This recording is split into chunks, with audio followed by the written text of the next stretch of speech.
George Kilpatrick, Inspiration for the Nation, celebrating people we feel good about. We are pleased to be joined by Chris Marvell. He's a life coach and a motivational speaker, and he's living his best life. And so his website is chrismarvell.life. And you have worked with some of the top athletes in the country. You're an author. You got a podcast about life. And I'm going to hear your story because you're part of our panel discussion this Tuesday night with the My Brother's Keeper on 6 p.m. Follow it on YouTube on George Kilpatrick. That's where the link will be for you to watch it as we talk to these great men all around the country. And he's joining us from Cleveland, Ohio, the city on the lake. Yes. Although, well, no, I'm not gonna do nothing. I'm not gonna say nothing. I'm just gonna say the city by the lake. I've often wondered why they didn't do more with the lakefront, but that's a whole other. I don't understand. But okay, and that's from an outsider. But Cleveland's a lovely city, though. I think people have. You know what I say? Cleveland is Syracuse. If we were a grown-up Syracuse, because weather-wise, in terms of sunshine and all those things.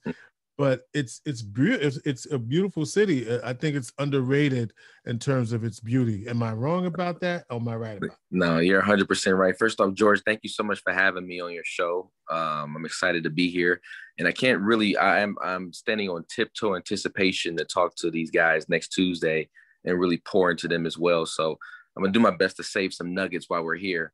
But one thing about Cleveland, I will tell you, man, it's a city of overcomers, and I'm telling you right now, you will be calling us Super Bowl champions in the next 365 days. Okay. All right. I see y'all. All right. Who's my boy that you took from the Giants? I can't. Odell? Yeah, Odell. Yeah. OBJ. OBJ. Because I'm a Giants fan. So okay. So how's OBJ doing over there? You know what, man? OBJ is he's making the best out of a situation. He, of course, recently had an ACL injury, so he's recovering from that. Yeah. But we know anything about recovery, man. It may not look the same, but one thing is the mind has regrown and changed from the recovery. Mm-hmm. I liked him when he was in New York. I loved him. I know people. He's got personality, and he's just one of those guys. And if everybody was just cookie cutter doing it the way, then they wouldn't be unique. So I like him. But so I guess my question, how do we help our youth? Oh, George, you know what? The old adage says that, everything starts at home, right? And that's very true. First off, it does start at home. But I do believe that one of the key elements that I've been talking about the most is our generation. I'm 36 years old. I'll be 37 if God says the same in September. One of the things about our generation is that we need to realize that we are the new elders.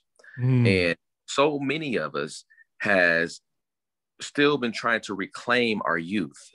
Maxine Waters got really popular when she said, she wants to reclaim her time. And that's what a lot of us as younger, older adults are doing. We're still trying to reclaim our time from our 20s. And what's happening is we're leaving a void for our community, because if we fill those spots, because our parents are 60 years old, they're 65, 70 years old. Some of them have passed away.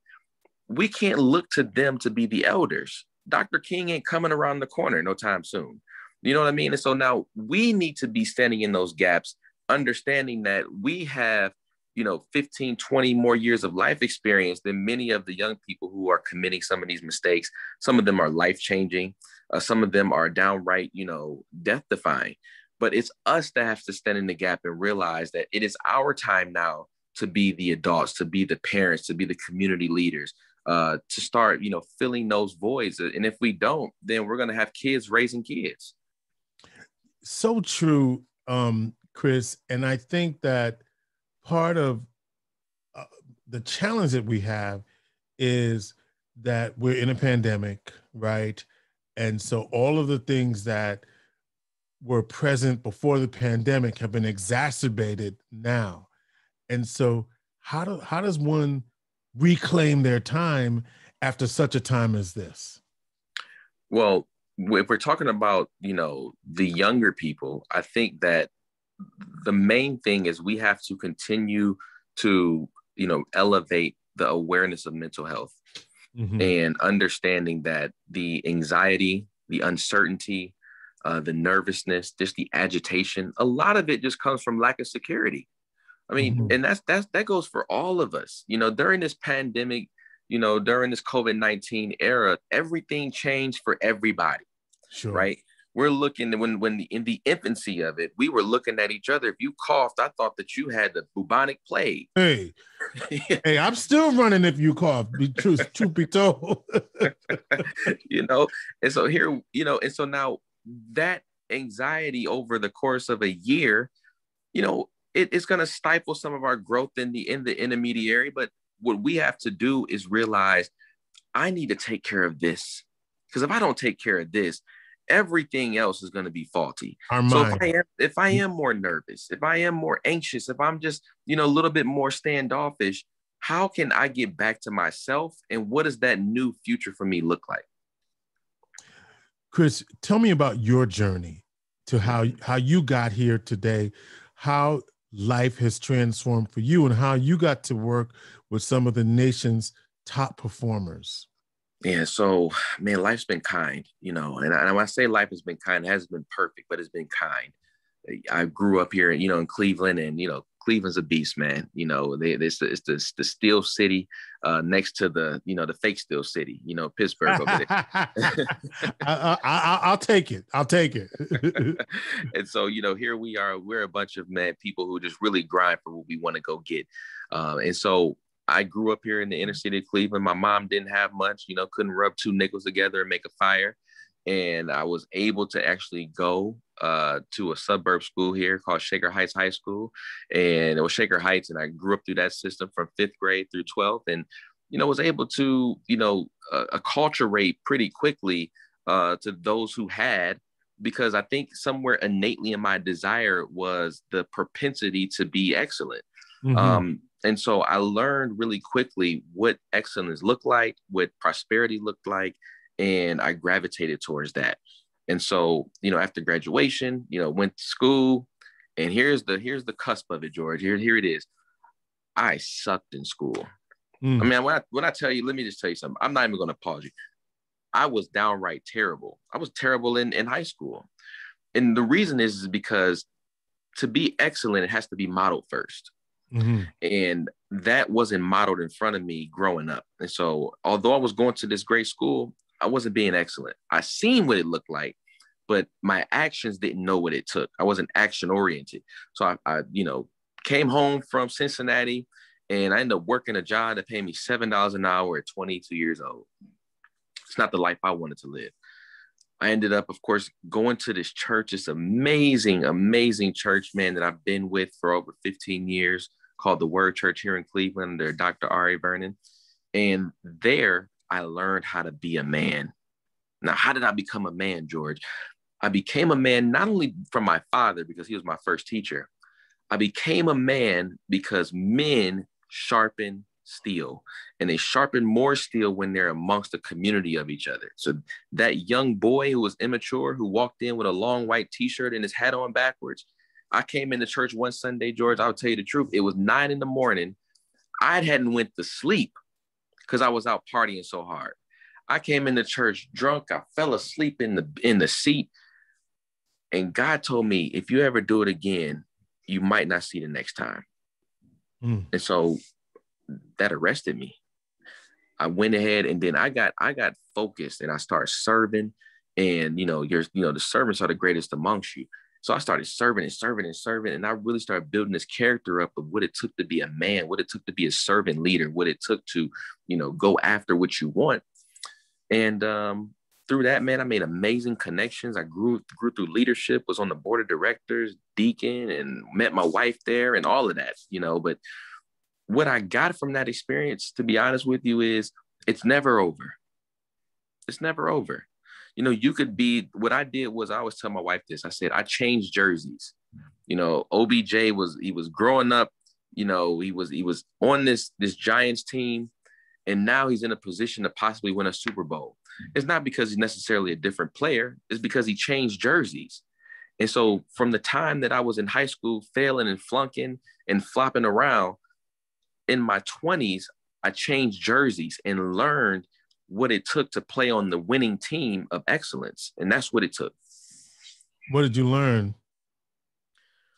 What I learned primarily is your time is valuable and how to use that time. And so what I did was I had to become more goal oriented. It wasn't about dreaming. Dream is cool. Dream is cool. It wasn't about dreaming though. It was about putting it on paper and using it. I knew I had a gift to write very early, but it's cute to say that you write. It's cute to tell everybody that you're a writer, that you like to write, that I write, that, blah, blah, blah. But then the question becomes, so what have you written? What have you done? Have you done anything? Like, what are you going to do with this gift? And so I was challenged. You like to speak, Chris, you can't shut up. You like to talk. What are you going to do with this gift? So the word do became very prominent. And so now I'm challenged with, what do I do? And I was told that if you don't use it, you lose it. So now if I don't know what to do, but I can also, if I don't use it, I lose it, I better do something. So what I did was I wrote my first book. Then I started speaking, and those two things propelled me. Now, I know you want to get to this part of the story, so I'm going to tell you. Through people understanding that I was an inspirational person, and I just kind of, started doing my life coaching business, coaching everyday Cleveland people, someone called me and said, listen, man, I got a friend. He's a popular athlete. He needs some help. I'm not telling you who he is because I don't think he's going to trust you yet. But I want to know, are you willing to accept somebody on this level? You've never done this before, so I want to make sure that you're confident in doing this. You have to be ready for the opportunity in life. You don't ask for it. You don't make a path for it. You're ready for it. And I'd done all the work leading up into that, reading books, diving into, listening to Jim Rohn, following guys like Tony Robbins and Zig Ziglar, and digesting Les Brown, material. I mean, I'm fleshing this stuff out, man, as much as I sweat. And when it came to that call, I'm like, oh, that's me. Send him my way. So I'm on the phone with Terrell, for the first time. He's nervous, as a hooker in church, and and so at the end of the day, Terrell who? Terrell Owens. Okay. All right. We connect. Him and I, we're brothers to this day, man. And we connected on that call, and he started sharing. So what's it like little old Chris Marvell, superstar athlete calls you? How do you psych yourself up not to be intimidated, even though this is what you do? Because I'm sure when I'm sure there was some performance that had to go into that for a minute. I like you, George, because you understand this. Okay. So listen, here's the thing. The truth is, I was in this house. I was in my mother-in-law's house, which was me and my wife. And I was sitting downstairs in the room, and I said, they're about to call me, babe. And the phone rang, and what I've learned to do when I speak is I channel nerves and I make them work for me. Go ahead. So the minute I was nervous, I said, let's go. And so when he called me, he was another client that I had to cut off the parts of being impressed. He was another client. So what do I do with any of clients? I introduced myself, I asked a couple basic questions, and I shut up and listened the first call. And I let them talk. And then as you do that, you start to teach them that they can trust you. That's the goal of it, is that you can teach them that they can trust you and that they can keep on going. And right now I'm actually finishing, my master's now for clinical mental health. And those things I didn't even know were real skill sets.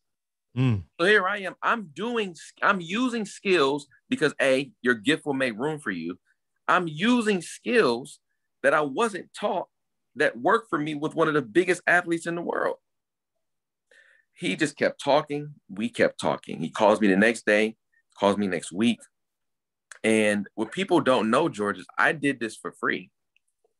I never received a dime from Terrell Owens. And the thing is, I never asked for one. Now, some would say, man, Chris, that's foolish. Here's this guy, millions of dollars, blah, blah, blah. Man, Yeah, they'd say that. You know, they would say it all day long, George. But you and I know that there is a cost for opportunity, right? Here's this guy fledgling from trying to get back in the league. He's just cut by the Bengals. He has workouts with the Seahawks. He's trying his best to get back in the league, and it's not working. Okay, it's not working. He's 37 years old. People don't want to take a flyer on the guy. And so now, who am I to ask him for $1? So here's how he paid me, and he's paying me to this day. He called me one night. This is probably 6, 7, 8 months in. He calls me one night and says, Chris, what are you doing tomorrow? I say, man, I'm with the family. I just had a newborn son. He says, listen, I need you in LA tomorrow morning. Okay. I'm shooting this TV show on Fox and with Graham Bensinger, and I need you there with me because you're going to be my character guy. You're going to talk to the world and tell them that I have been with you. I've been working hard with you. And, you know, this is going to help me get back into the league. Whoa. Wow. Wow. That's a wow. That's a wow. That's a wow, brother. So here's the thing. Here's this guy, little old Chris Marvell here from Cleveland, who's kind of on the hook possibly for millions of dollars, if I can cut it right. Now, I know it's not all on me. You know what I mean? Yeah, his ticket's been written. He's already got his issues that people know about and don't like for it. But I know that I can make an impact. So I flew out the next morning, man. I mean, when I tell you, like, you know, I flew out the next morning and I ended up staying. He picked me up from the airport. You know, and up until then, I never met him. You never had met him yet. I hadn't met him yet. So he picked me from the airport. Did you do some deep breaths again? But when he's picking you up? No. So at this point, you're boys now. Okay. Yeah, we cool. You know what I mean? We cool. And you know, I've always kind of been averse with dealing with prominent people. You know, I worked at a really popular clothing store here that always kind of had Cleveland athletes in there. So I was kind of like used to the context of dealing with people like that, but this was a little different. There's no lie here. I mean, you know, I'm riding in the guy's Range Rover, you know, and I'm thinking he's going to take me to a hotel. I'm staying at his house, you know, and I'll tell you a funny story. You know, I was actually, I'm sitting, I got my bags and I rolled my bags, you know, my suitcase in the room, and he got this really nice, you know, place. At the time he was staying in Studio City in LA. And at this really nice place. And I called my wife. I'm like, babe, like, I'm really here. Like, you know, like I made it, you know, so I'm feeling all good about myself. You know, I'm feeling like a big dog. And he comes to the door, knocks on the door. And here's this, you know, 6'3", 6'4" guy. He just got out the shower, no shirt on. If you've seen Terrell Owens, cut. You know, he's a cut, bro. Listen, man. he cut. Known for the abs. Man, listen. I was like, ooh, like I'm thinking to myself, this is a big brother. This is a man in front of me. You know what I mean? And so it was one of those things, man. I'll never forget that. You know, I just felt real small. I felt like a 5'2" brother. But yeah, you know, it was a good time, man. We went to the interview, and it was my first time on television at that time, and I look back on, of course, you always look back on your tapes and, you know, you say, you know, I wish I could have done better looking back on it, but it was an amazing opportunity that interview was shown all over the world. You know, I got interviews with Huffington Post from it, and, you know, it was shown all over Yahoo. So that's the payment right there. That's the payment right there. That's it.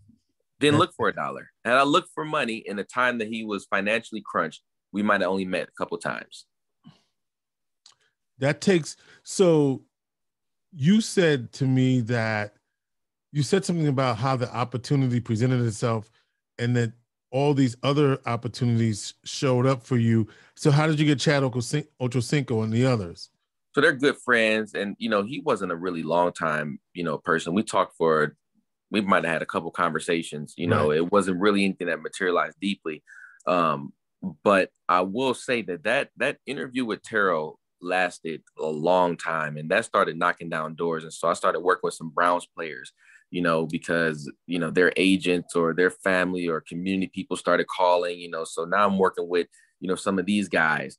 And, next thing you know, years later, I was recently working with Lamar Odom, and it's a thing that continues because I'm willing to serve, and every guy I've talked to, here's the funny part, is on his last leg. Now, I always wondered what that's meant to my life. I've never talked to a guy in the middle of his career, at the beginning of his career. I've always talked to a guy who was kind of at the tail end and needing some rescue. I've always wondered that. Yeah. Well, maybe God is telling you you're the rescue man or something. I don't know. Yeah, it's definitely possible. One thing that I do, and this is a point that I make with anybody, my friends, athletes, whoever else, one thing that I am staunch about is there has to be a moment in which you're ready to transition. Yeah. And if you miss the transition, you can get stuck, right? When we're in traffic and it's busy traffic, that if that GPS is telling you exit 18 a mile ahead, you better start making the transition, because if you don't, it's going to take you 5 miles down the road to the next exit. It's just vital for us to understand, how do we get over and exit off of what we've known for so long? Yeah, let's talk about that. So how do we do that? So let's talk about you. So you said that you just recently, tell me when you got your bachelor's. Okay. So again, I told you, I left school and I was 21 years old, and I got my bachelor's last January. Now, the craziest part about that is I crossed and walked the stage, no mask in sight. No one had it. No one knew about a mask in January of 2020, 4 days before Kobe Bryant died. Okay. And had this been a month later, I never would have walked the stage ever. Never would have happened. And so I said to myself, man, you got momentum, man. You got momentum. And I kept going. Now, why did I transition? Why did I choose to go back to school? Because at the time I was working for Apple, and, I was meeting these amazing people around the world, and these people are, doctors, lawyers in the community I was working in. And so these are some of the richest people in this area at the store. And Apple, strategically places their stores in certain places. But I was meeting these people, and I would always ask, what do you do? What do you do? What do you do? And they would always tell me, because they were having this spending power. And I was like, this is not normal spending power. Like, one guy came in and said, man, I had to buy my daughter a new 16-inch MacBook Pro, and it's $2,300. I bought one last year, but she changed her major, so we had to buy a different one. Like, that's not normal. You know what I mean? So I became very curious. Like, what do all these people do? And what I noticed is that the players in the community, those who were amassing wealth, had a post-secondary education to a higher degree. And they were in particular fields: dentistry, doctors, lawyers, psychology. And so a lady was 45 years old, and she said, I'm a psychologist. I said, wow, like, how long you been at? She said, the last 4 years. I said, really? I said, you went back to school? She said, absolutely. So you're never too old to start again. Man, that hit me like a ton of bricks. That night I went home, and I started looking into getting back into school. And here's what I thought, George. What I thought was that, because again, I left 2 years after I started at Cincinnati. Here's what I'm gonna tell you. To get married, this is gonna be like a little impasse in the story, so I want everybody to follow this. When I was getting married at 25, I didn't have a plan of action. So my wife, my fiance at the time, said, you got to do something, like, my dad looking at you crazy. My family, what's your job? Like, what you gonna do, brother? So, George, I decided to become a police officer. All right. So I go to police academy at 25 years old. And what I didn't know 10 years later was that the credits from that police academy would have propelled me a full year into my undergrad. Nice. So here I am. I got a year left to finish my bachelor's. And now I'm in school now, finishing my master's. And don't get me started and cut me loose. I might go ahead and finish that doctorate. I mean, why not? Why not? So I think the moral here, and so finishing up here, what do we want to leave our audience with in terms of take with, right? Because it was two things you wanted to do.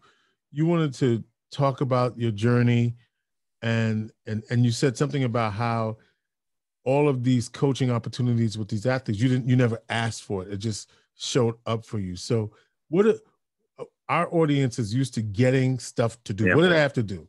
And what do they have to do? But also, how do we support our youth, especially around the work that you're doing in mental health? Because that's the theme of our program on Tuesday. What are some take with things, not only for us adults at any age or our youth? So let me shrink wrap this now, and I'll bring this whole thing together. When we're talking about those opportunities, we're talking about somebody who was in love with their craft, who truly had a passion, for serving and for people. And so those two things I always stay true to. How can I serve people and how can I help them? And so anything that I ever did was going to come via that. And so I always stayed ready. I kept myself in a space of education. I kept myself in a space where I wasn't going to be behind the 8 ball when an opportunity came. I was reading, I was writing, I was working my craft. And so for any young person who was in a situation where you're looking at the 4 walls around you and you're not happy with where you are, it is about honing in on your gift. What did God tell you to do? What is he pushing you to do? What is he propelling you to do? When you look at it and people keep telling you, man, you're good at that. You need to go and do that. Why are you sitting on your butt and not moving on it? Like, why do you think that tomorrow is promised? And so I knew that nothing was I looked around and said, man, I could change my situation if I were to truly give in into it. Now, do I still have everything I want? Absolutely not. But I'm going to tell you this, I have a focus because I know what he's called me to do. I know the steps that he's ordered for me. And so I don't get lost in chasing somebody else's dream or what he's doing or what they're doing. I know exactly what I'm here for. And I'm telling you, young people, the sooner that you know exactly what you're here for, any young boy who didn't grow up with his father being able to look and see what he did for a profession, any young boy who didn't grow up seeing his grandfather do something that was meaningful, I'm telling you that there's something still in you that is special. You have greatness in you. But what you have to do is settle yourself. Stop chasing foolishness. Don't look at foolishness when it comes to your friends. If they're not focused, you have 2 eyes to get focused. You have a heart that is beating and a conscience that is telling you you can do something very special with your life, no matter where you come from, what cloth you're cut from. I don't care where you're from. You can change your last name. You can create a legacy for yourself, for your children, your grandchildren, into perpetuity. It is up to you to start that track. You can be the Moses of your family. I don't care where you're from. Chris Marvell, he's a motivational speaker and a life coach. chrismarvell.life. You can also check them out. He's got the Fresh Life podcast. And Chris, I really appreciate you sharing your story. We're going to hear more from you on Tuesday night, the 18th, 6 o'clock, live streamed on YouTube. And we're looking forward to seeing more from Chris. We appreciate you. Cleveland, I will say this, let's go Yankees. And just so you know what's up, inspiration for the nation. Thanks.